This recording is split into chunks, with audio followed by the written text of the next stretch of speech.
Today we will be discussing on three of the most primary elements in electrical technology. They are the resistors, the capacitors and the inductors. So, that is the basic objective in this lecture, to learn the function of the primary components in an electrical circuit. The lecture flow for this lecture is as follows. First, we will discuss the energy flow, how the energy flows from the source to the destination. This will be followed by a generalized description of the primary components. This will be followed by the discussion on resistor, and then the capacitors, and then this is going to be followed by a discussion on the inductors. Then later on, after discussing these three primary elements, we will focus our attention on the sources. Okay. So, let us now look at how the energy flows. Energy always flows from the source to the load. It emanates from the source and then terminates at the load. In the process of flowing from the source to the load, many things happen to the energy. One of the things that happens to the energy is that it can get transformed. It can get transformed from electrical energy to heat energy, from electrical energy to magnetic energy, or to mechanical energy, or to a translational mechanical energy, so on and so forth. There is something else that can also happen to this energy in the process of moving from the source to the load. It can get lost. Lost meaning that amount of energy becomes unavailable to the load. Further, this energy can also get stored, and it can get stored in two forms: the kinetic energy or the potential energy. These are the only two forms that it can get stored. So, here we see that the energy that gets lost, that becomes unavailable to the load, remains lost, but the energy that gets stored in either the kinetic form or the potential form can later be recovered and sent either to the load or back to the source. One of these things can happen, as you will see by and by in future circuits. So, the energy gets lost as heat in most of the time in a component called a resistor, which is denoted by the letter R here, and the energy gets stored in the kinetic form in a component called inductor, which has an inductance values as indicated by letter symbol L here, and it can get stored in the potential form in a component called the capacitor, denoted by the letter symbol C here.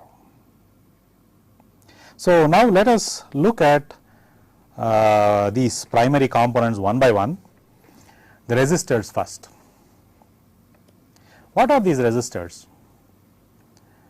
What are the features of these resistors? First of all, it is a non-dynamic or not a dynamic component. What does this mean? It means that it is an algebraic component. Whatever is there, the input comes at the output at that instant, at every instant, instant by instant. There is no history, there is no memory. It cannot remember the past states or the past values.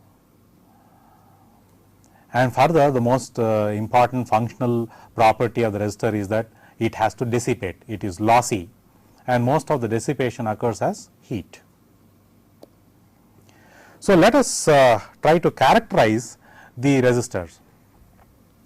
In fact, most of the components generally we characterize by the IV characteristic. We put the V voltage on the x axis, I on the y axis.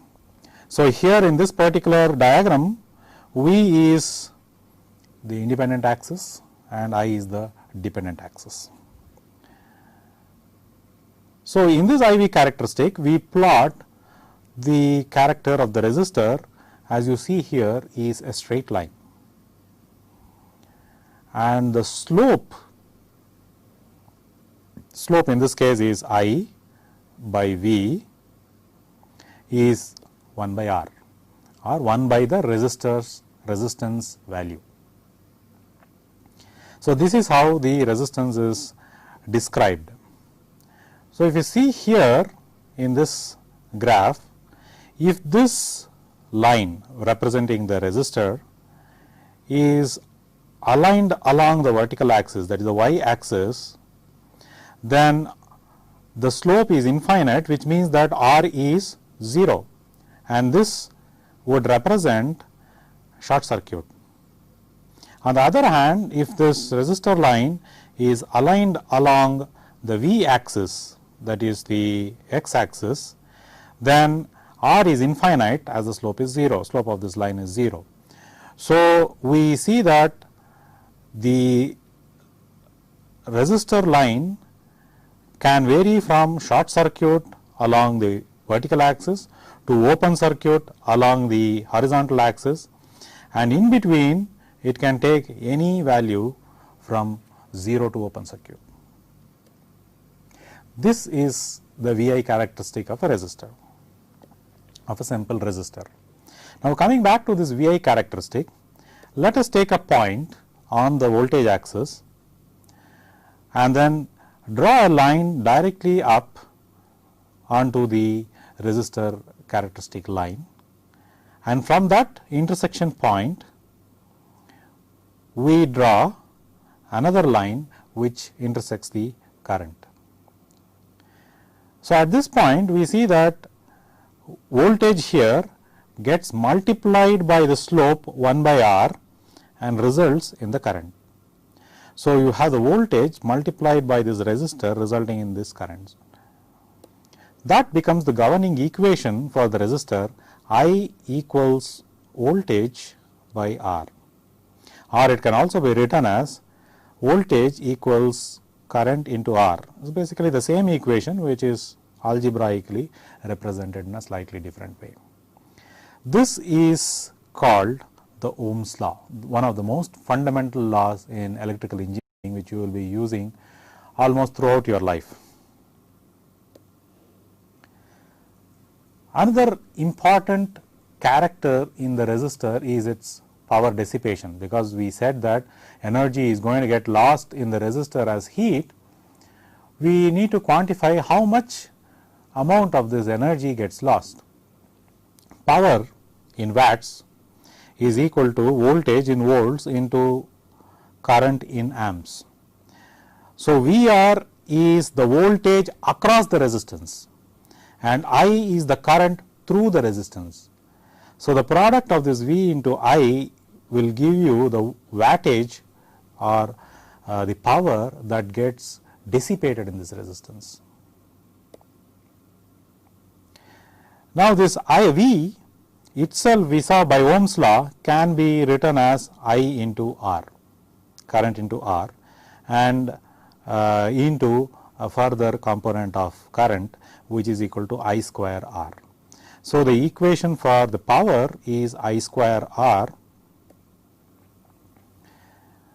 The power dissipation can also be written as VR, and IR can be written as VR by R as we saw earlier in the governing equations. This gives VR square by R, that is voltage square by R.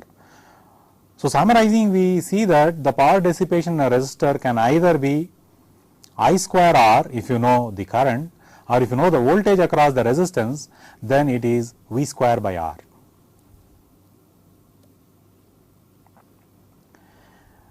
So, you see here the summarization of the power.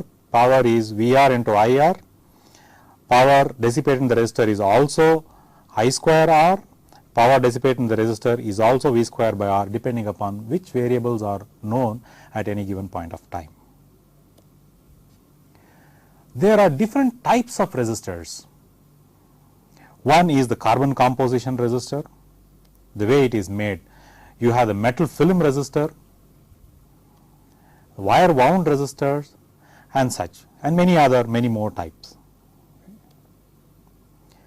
How does one know what is the value of the resistor of a given resistor.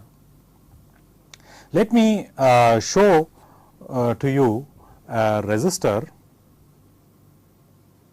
how a practical real world resistor looks like. So, what you see here is a resistor which has two leads. There is one lead here, there is another lead here, which gets connected to your circuit, and this portion is the resistive portion which impedes the flow of the current, and there is going to be loss, the I square R loss or the V square by R loss or V into I R loss, any one of those equations. This is a carbon compound resistor, it is a half watt resistor. You see that there are some bands on the resistor here, some red band, violet, black, so on and so forth. The resistor value is recognized by the band, the color bands that are drawn on the resistor. Okay. So, the color coding is as follows. We see here on the slide that there are these numbers from 0 to 1, 0, 1, 2, 3, 4, 5, 6, 7, and each number has an associated color, which I am writing here.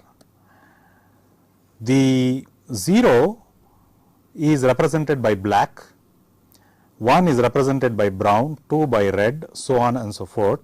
3 is orange, yellow, green, blue, violet, gray, white, till 9. So, each color here as given represents a numeric value. Now, it is pretty difficult to remember the order in which the colors are written. So, therefore, we normally have a key. You look at this first letters B, B Roy, R O Y, G B, V G W. Okay, these two are phrases, G B and V G W. You can remember it as phrases. G B is the short form for Great Britain, V G W is the short form for very good wine. So, you can remember the whole phrase, the whole color code as B B Roy, Great Britain, very good wine,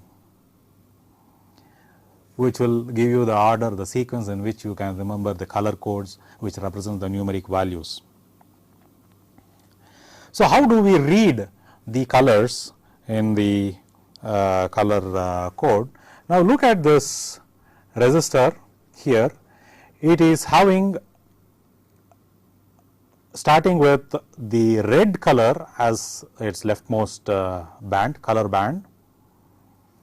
Then you have the violet color band, and then followed by the black color band.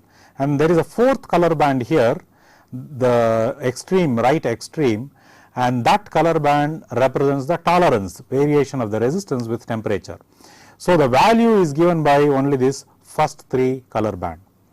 Now, the first band represents the first significant digit, the second band the second significant digit, the third band is the multiplier 10 to the power of something, whatever that color represents.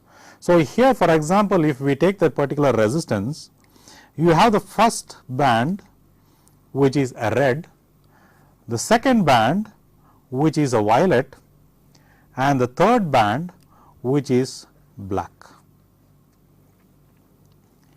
So, the first band red we put 2, the second band also gives you the next significant digit which is violet, which is number 7 here, 7, and the third band which is black is the multiplier which is 10 to the power of the numeric value of black, which is 0, because numeric value of black here is 0. So, the value of the resistor is 27 into 10 to the power of 0, which is 1, which is 27 ohms, and the symbol for ohm is the Greek letter omega. Okay. So, this is how you read the color code from the value of the resistor from the color code as indicated. The resistors are shown by various symbols in the textbook. You have a rectangular box with 2 leads, you have a zigzag set of lines connected to the 2 leads, this is one form of representation, and you have a rectangular box and then an arrow in between to represent a variable resistor, and also in this form a zigzag with an arrow as a variable resistor. These are the various symbols of resistors. Before we go into the new topic, let us look at some real world resistors. This is one of the resistors that you just saw while we were calculating the value of the resistors. It is a carbon compound resistor. Likewise, here is another carbon compound resistor. This is also a half watt resistor. You also have a look at this resistor size wise relatively. This is a quarter watt resistor. I will put in a different value of a different type of resistor. You see this resistor here. This is a box type. This is made differently. This is called a metal film resistor. This is more precise than this in terms of variation with respect to temperature and such, and they are generally used for frequency tuning components. There is another type of resistor here, slightly different from the type that you saw. This has 3 terminals. This is a variable resistor, just like we saw in the symbol here, 2 terminals and an arrow in between. It is that component. You have 2 terminals, and the third terminal is the tap which represents the arrow, which varies with respect to either of the 2 terminals. There is a screw here which can be rotated to position the center tap value at any arbitrary value depending upon the particular circuit. So, if we connect a voltage across these 2 extreme terminals, the voltage across that is going to be fixed, because the resistance across the 2 extreme terminals is fixed. And if we rotate the screw, the center tapped position keeps varying, and the potential of the center tapped value with respect to its extreme terminals keeps varying, and therefore, we say the potential is varying with respect to the extreme terminals.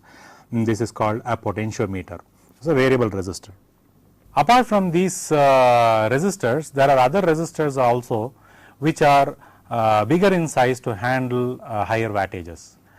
Now, here is one such component. This is also a potentiometer, similar to the low wattage blue box that you saw previously. This also has 3 terminals. These 2 are the extreme N terminals of the resistor, and this center terminal is the center tap, which actually will vary with respect to the N terminals. And the variation of the center tap can be attained by rotating this vertical knob, which is around here.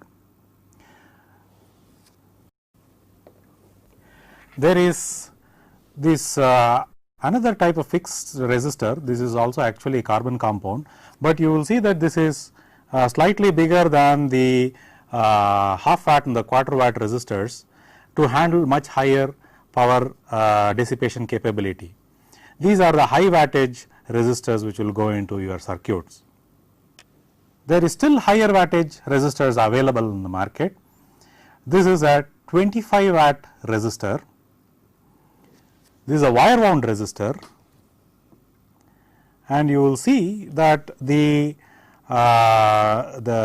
value of the resistors are written on the body of the resistor, and here you do not see the color coding. In fact, in high wattage resistors there are no color codes, the value is directly written on the body of the resistor. Another high wattage resistor, which is actually of similar size compared to the 25 watt resistor that you saw just now, is something like this, which has a heat sink also. you will see the two terminals here and the value written on that one 100 ohms, and it is a 100 watt resistor, which is 4 times power dissipating capability than the previous wire wound 25 watt resistor, but of similar size. It is basically because of the heat sinks that is encapsulating the actual resistor and which can dissipate the heat more effectively. And this has 4 mounting holes which can be mounted onto another aluminum base plate or a base metallic sheet, which can dissipate the heat further much more effectively. Now, we shall look at still bigger resistors. In fact, these are not the limiting values of the power wattages of the resistors. In fact, in the industry you will see that the wattage of the resistors can be as high as even 1000 watts, 10,000 watts and so on and so forth. But let me show you a 1200 watt resistor which is variable, which looks something like that. It is pretty heavy. Okay. So, let me place it here. Okay. You see that there are 2 cylinders. Are you able to see? I will hold it like that. There are 2 cylinders composed of wire wound wires. This gives the resistors. They are connected in parallel such that they can handle higher current and therefore more dissipation. These can handle something like 25 amps and they are 2 ohms, which means something like 1250 watts. Now, there is a lead screw arrangement here with a center tap which can move around here.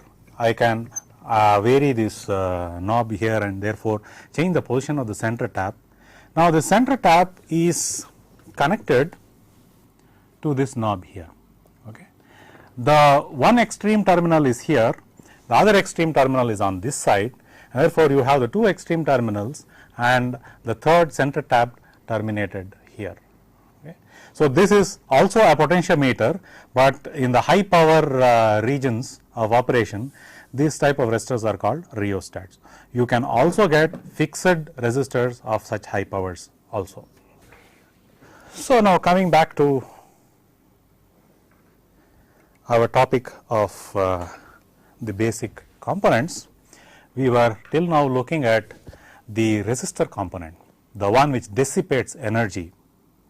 And if we go back to one of our earlier slides of energy flow, we saw that we were focusing till now on this component which takes away the energy or the energy that gets lost in flowing from the source to the load, and that component is the resistive component.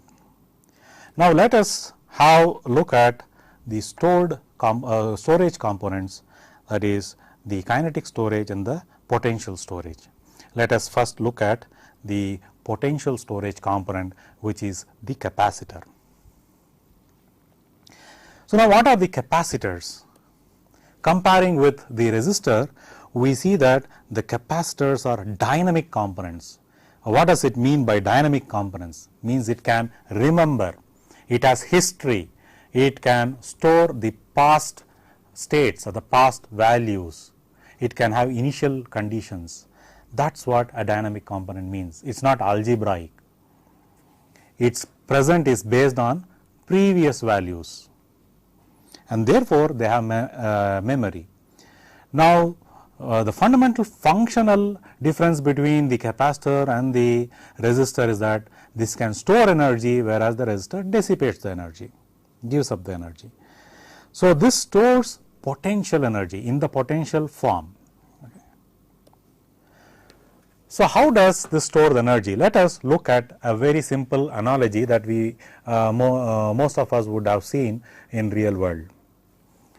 This is a picture of a tub with an outlet at the bottom, and there is a tap which fills water, and the water is continuously flowing out through the bottom tap.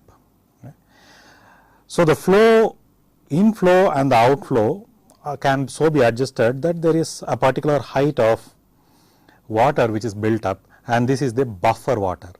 So, this water that is getting stored in this bucket is something like stored potential energy fact, that is how the concept of the capacitor can be related to this particular analogy.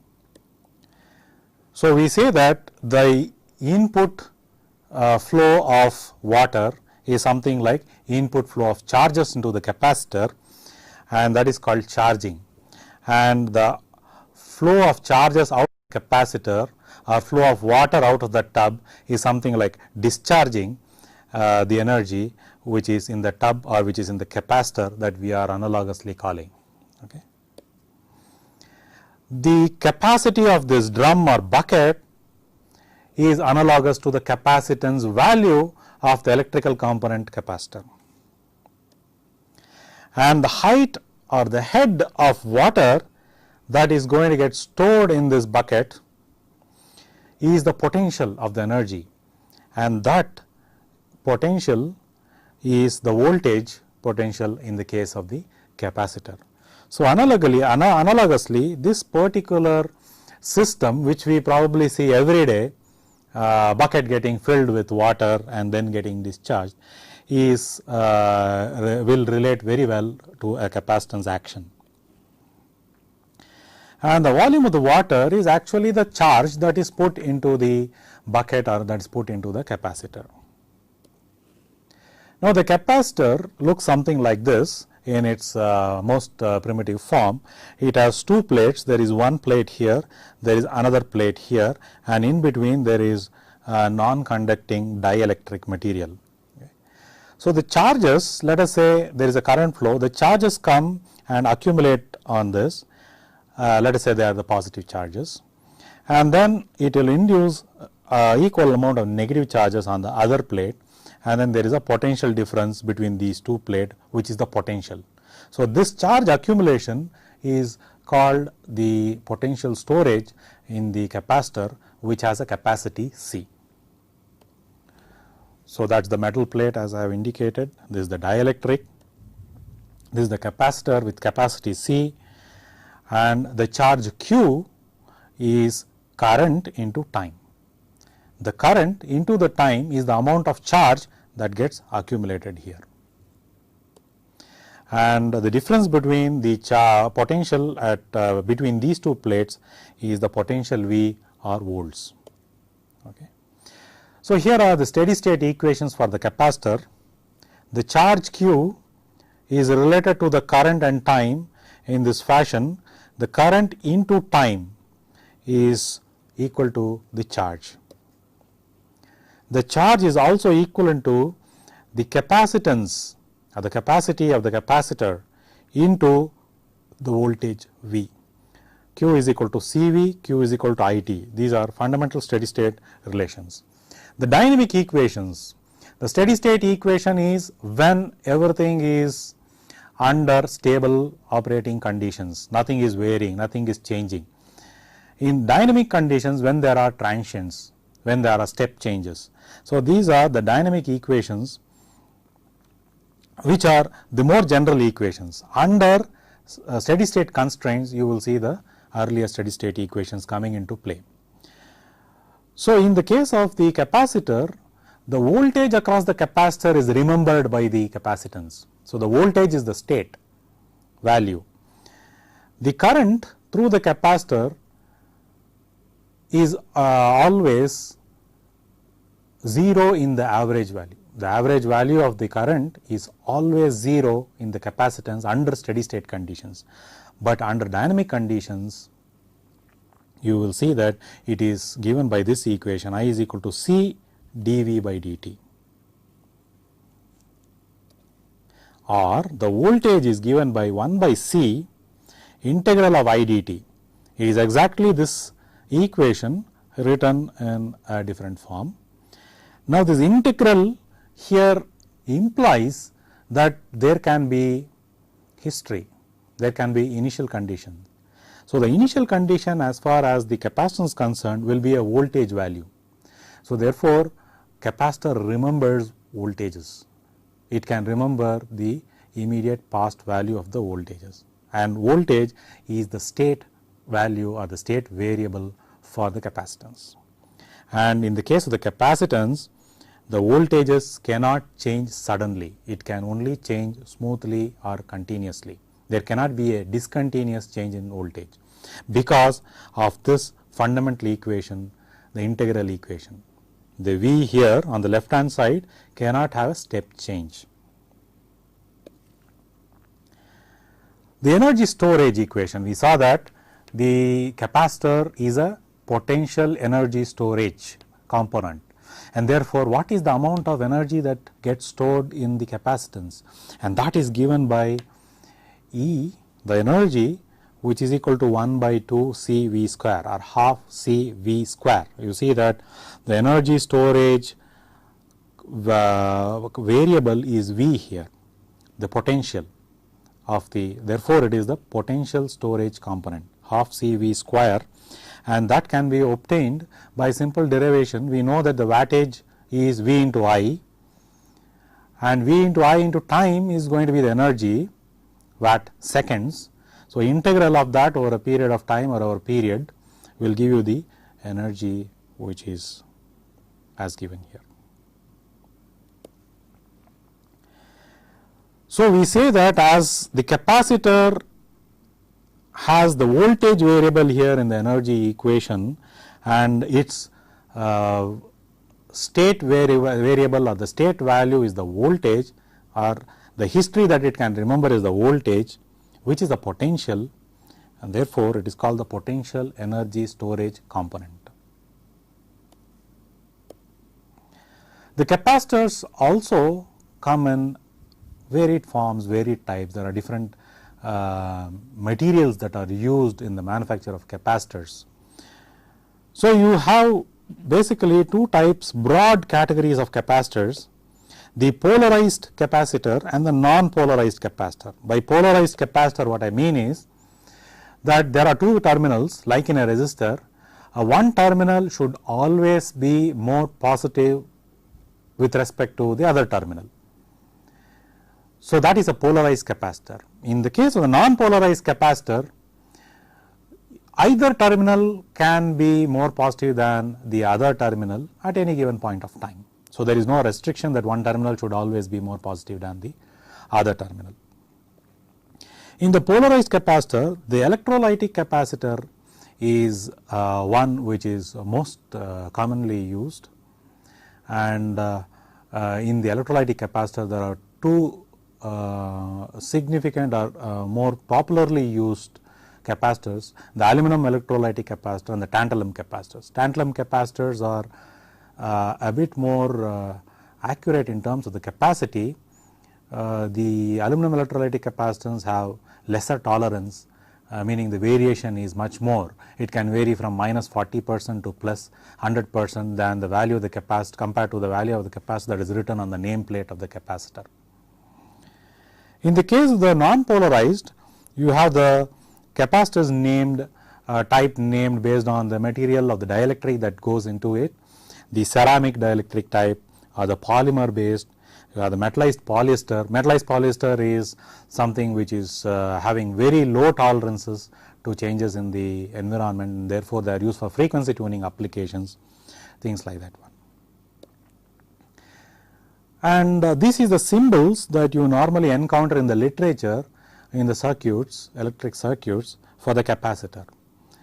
This is the most common symbol that you will encounter, two parallel lines with two leads coming out like that, and this is another symbol which is normally used for electrolytic capacitance, one with a thicker box type rectangular box type terminal, and another terminal which is a line. The box type has a plus there indicating that it is a polarized capacitor, that has to be always positive with respect to the other terminal. And then you can also have variable capacitors with the arrow indicating that it is a variable capacitor.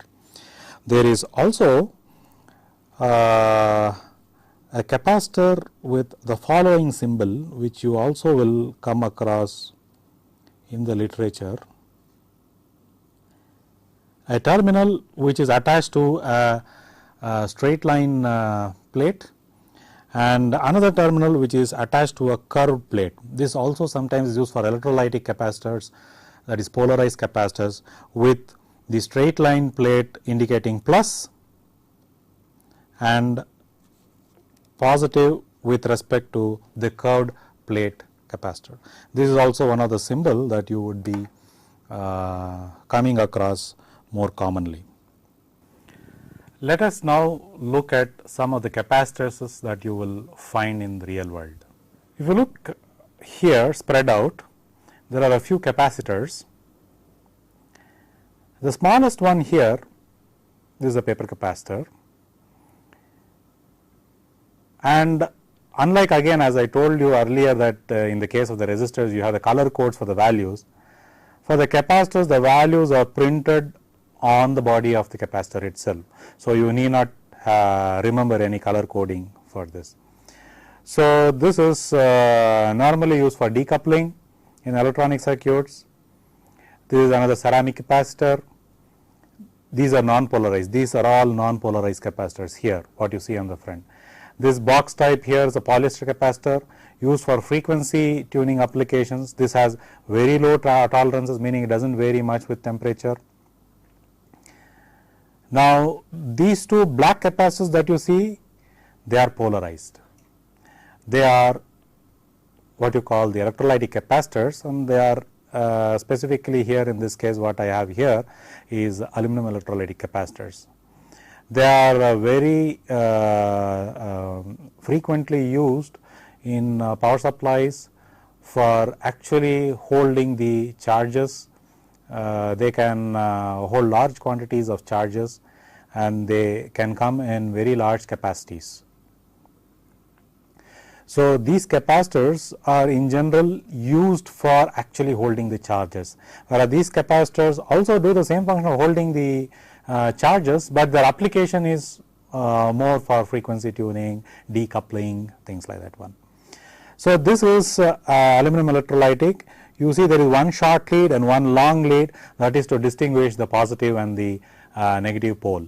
But even otherwise, on the body of the capacitor there will be a plus or a minus sign with put near the one of the terminal to distinguish it from the other pole. This is slightly higher capacity capacitor, which is as you can see something like 4.7 microfarad written on the body. There is also another value which is written here, 100 volt. All capacitors, there are two things that you will see on the nameplate. One is the capacitor value in farads or microfarads or nanofarads or picofarads, that will be written. The second number or the value that you will see on the nameplate is the voltage that it can withstand, because beyond which the dielectric will break down, and then you will see that it will get spoiled or it will get damaged. So, you should not apply a voltage to the two terminals which is higher than what is written on the nameplate. So, which means that this is a 4.7 microfarad 100 volt capacity capacitor, and you should not exceed the voltage of 100 volts here. Now, let us have a look at few other capacitors that are bigger in size. Why should the capacitor be bigger in size? In the case of a resistor, we saw that as the dissipation amount of heat that it has to dissipate increases, the size also increases. But here the capacitors are not supposed to dissipate, but still you see that they come in various sizes, right from small to the big. There are two things which are going to determine the size. One is the voltage. If you are needing to design a capacitance which is supposed to withstand a very high voltage, then also you need to have a dielectric in between which can withstand that field, which can withstand that voltage, and therefore the size grows up. Then another thing is the capacitor gets polarized, and if the frequency of the polarization is high, then the internal molecules or the polarization zones which keep alternatively polarized, depolarized, polarized in one direction then the other direction, that will cause some heat called the equivalent resistance or the equivalent series resistance in the capacitance, which will cause some heat to get lost. Even though ideally a capacitor is not supposed to lose any energy, a practical capacitor will always have equivalent amount of resistor which will lose the heat because of the polarizing and depolarizing effect of the charges in the capacitor, and this will in general be represented the equivalent circuit as a equivalent series resistance or an equivalent parallel resistance, whichever one may want to use. Okay. So, an ideal capacitor is not lossless, it has some loss in it due to this practical limitations. So, due to that the size also will vary. So, as the currents in the capacitor increase, the sizes will also go up because the ESR is going to dissipate that. Now, here is another non-polarized capacitor which can handle much higher current than the ones you just saw, and therefore, higher which means that higher current carrying capacitors should have lower equivalent series resistance or ESR. So, this is one such non-polarized capacitor normally used for snubber applications. I will also show you another capacitor. This is an electrolytic capacitor, polarized, of similar size. You see here the two terminals and see here the marking, the minus marking, which means this terminal which is closest to the minus marking is negative and the other terminal is positive. So, that other terminal should be more positive than this terminal. So, always look for a polarizing mark on the capacitor which says that that terminal should be either more positive or less positive than the other terminal. Let me show you something bigger. Do you see this capacitance?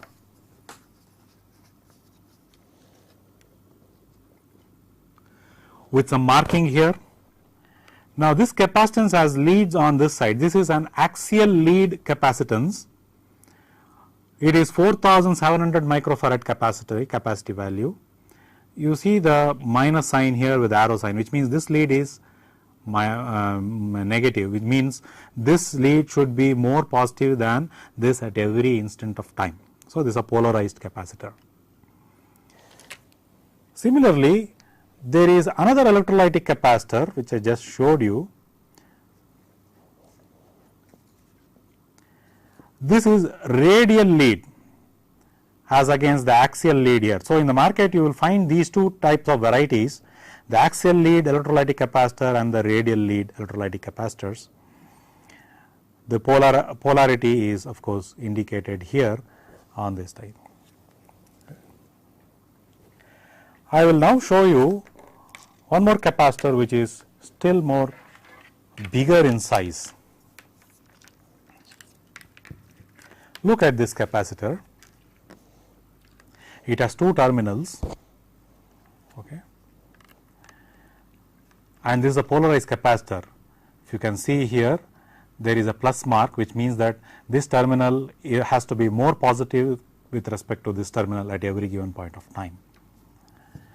And here you will see the values written, the two main values which we keep looking in the capacitor, which is the capacitance value and the voltage withstanding capability.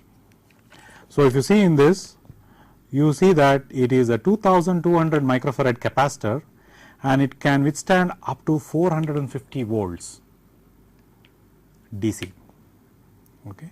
And these are other numbers which you will find which indicate the tolerance values. It can go from minus 50% to plus 100%, so on and so forth. Depends upon the capacitor and the make of the capacitor and things like that one. So, apart from this, you can also find still higher capacity capacitors, but it will be along those lines. So, generally the higher capacity capacitors, the one which is supposed to store energy as a buffer, they are generally electrolytic capacitors. The non-polarized capacitors are generally used for decoupling, to see that the average current in that particular lead or the particular wire is 0, and also for frequency tuning applications to determine the frequency of a particular circuit element. These are things for which the non-polarized capacitors find applications. The next topic that we shall discuss is the inductor, which is the second storage element which stores the kinetic energy. So far we had a look of capacitors of various sizes and types. Before we go on to the next topic, that is the inductors, I would like to mention that the capacitors have the unit called farads with a letter symbol F. So, you saw that on all the capacitors the nameplate reading shows farads, but it is prefixed by certain other Greek symbols like micro, pico, nano, so on and so forth, because most common capacitors have symbols written like this, called microfarad, which represents 10 to the power of minus 6 farads, nanofarad, which represents 10 to the power of minus 9 farads, picofarads, which represents 10 to the power of minus 12 farads. These three symbols, that is these three units, are the most common that you would come across in most of the capacitors. Of course, you could have other intermediate units, but these are some of the most common that you will come across. You have to just be aware of them. So, now we shall come to the next topic, which is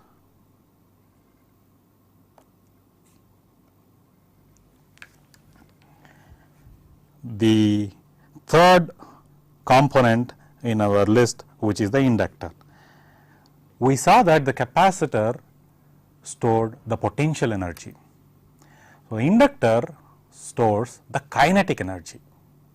So, what is the analogy?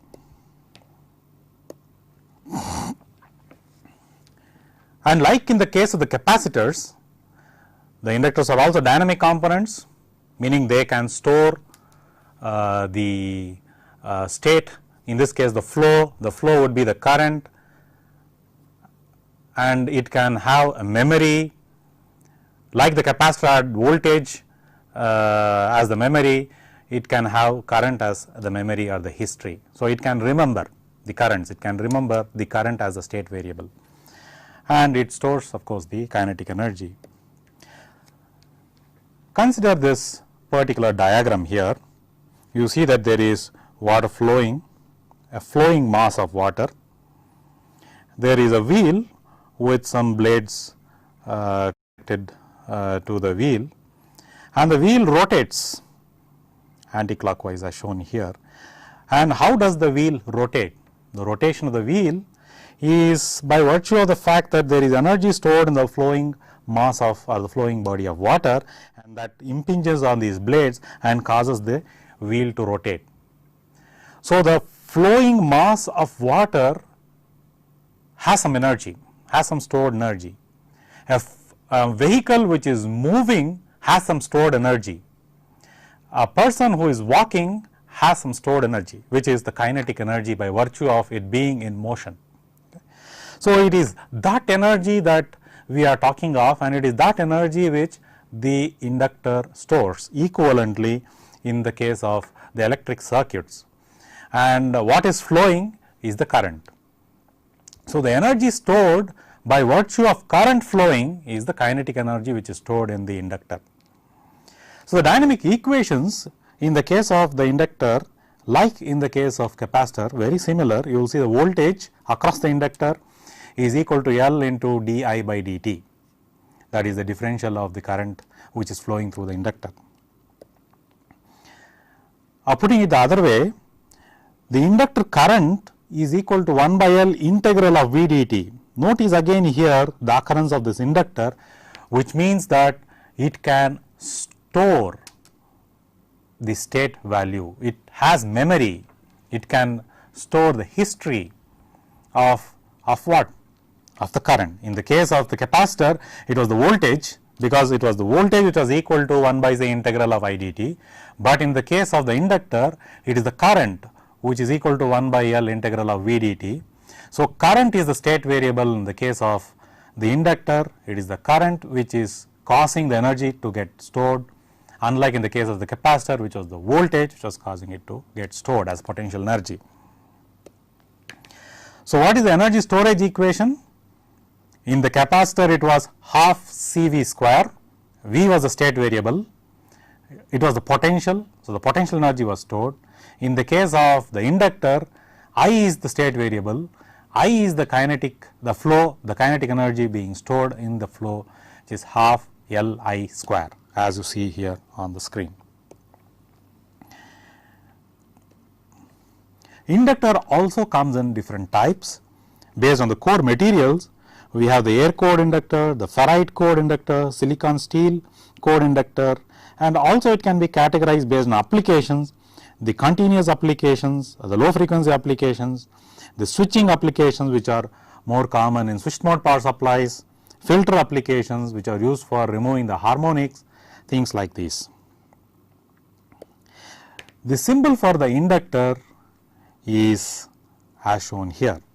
It is shown as a coil, because generally the inductor is manufactured with some coils wound around a core, or it could be showed as a coil with a horizontal bar which indicates the presence of a core,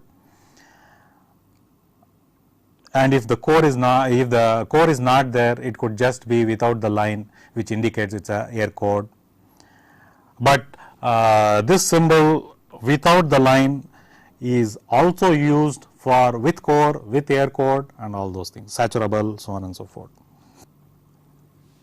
One should note that if one is talking of a saturable core inductor, sometimes in the literature you will see a symbol which is like that. Sometimes you will also see symbol with double line for the core. Right.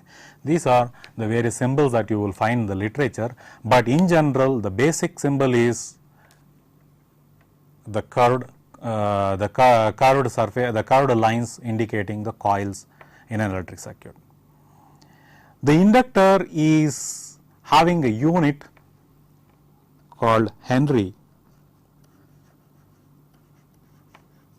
denoted by the letter symbol H. And like in the case of the capacitor, it can be microhenry, which represents 10 to the power of minus 6 Henry, millihenry, which represents 10 to the power of minus 3 Henry, or just Henries. Okay, these are two common denominations of the units, the microhenry and the millihenry. You can also have nanohenries and other denominations depending upon the application. Now, let us see some practical real world inductors. You see here, this is a practical real world inductor. You have these two terminals coming out here, and there is a core here and the two coils here. Of course, here for handling the current rating, these two coils are paralleled. You see that these two wires are paralleled here, taken out here, the other two ends parallel and taken out here, but it can also be as well just one coil here. Let us see a few other examples of the inductor here. Look at this frame here, there are various components. This is an E core, one half of the E core. This and this together forms the total core. In fact, this will go into this core, and this is called the bobbin. On this bobbin, we wind the wires, the copper wires. These are copper wires which are wound. Okay.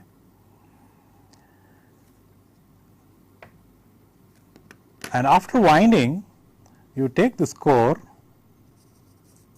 put it like that, and assemble it in this manner. So, this becomes an inductor with a ferrite core. So, this is a ferrite core. Okay. You have one end of the winding here, another end of the winding here, goes through this coil, there is a bobbin, this bobbin is fitted into the core, this is a ferrite core, ferrite EE core. You can also have different types of cores. This is a met glass type of core, this is called a CC core, goes from the geometry, this is a CC core. This is another ferrite core called the pot core. This has two halves, you have the bobbin here, on the bobbin is wound the copper wire and then it is placed within the pot core like that, and then you enclose the bobbin. So, you have the core enclosing the bobbin and flows through the coils. Okay. So, this is how the inductor has to be manufactured, and it is basically dependent upon the following equation. So, you have L, which is equal to mu naught mu r n square AC by Lm. So, this is the inductor equation. You see that the inductor is proportional to n square, it is proportional to cross section area of the core, the cross section area of the core, and it is also proportional to the magnetic path length of the core, inversely proportional to the magnetic path length of the core, and it is also proportional to mu r, the relative permeability of the core material, and of course, this is mu naught, which is the permeability of air, which is 4 pi into 10 to the power of minus 7 Henry per meter. So, this mu naught mu r together is called the effective permeability mu E, and that is what is generally adjusted in the core in the type of the core material, or if the core material has a very high permeability, you try to adjust the material by introducing air gaps, and there are various methods in which you try to adjust the effective permeability. So, this is of course the basic equation in trying to get the value of the inductance, the core cross section area and the magnetic path length into account. Let me show you a typical power supply board, and let us try to identify the components and see how it is placed in the PCB, so that you get an idea of the various components that go into a practical circuit. Now, this is a practical printed circuit board. This is in fact an SMPS, a working switched mode power supply. Okay. We have the outputs, and here is the input. This is followed by a capacitor, this is the aluminum electrolytic capacitor. Here you see 3 capacitors, which are the non-polarized capacitors. There is a board here. There is a piggyback board which is riding on the big motherboard. You see ceramic capacitor here, it's a transistor. There is a potentiometer here, and a whole lot of resistors inside here in the boards, on the board, and you see the power devices mounted on the heat sink here, and then gradually if I move this board here, what comes into focuses are some pot cores. This pot core is used as a transformer. These pot cores are used as inductors. Again, some electrolytic capacitors for the output. The pot cores here are the ferrite pot cores, and they are normally for high frequency applications. They can be used for applications ranging from 20 kilohertz to 100 kilohertz, and special cores even up to 300 kilohertz and further on. If you want to use for low frequency applications like 50 hertz applications, one has to use not this ferrite material, but the silicon steel material. Mu metal type of material can also be used for intermediate frequency range applications like 400 hertz to 1500 hertz and such. These pot codes can be used right from 20 kilohertz to 100 kilohertz, and in fact you have special ferrite codes which can go even up to 300 kilohertz, so on and so forth. Okay. So, these components here arranged on the printed circuit board with just the function of power supply here will give you an idea of how the physical components are mounted onto the board and used in practice.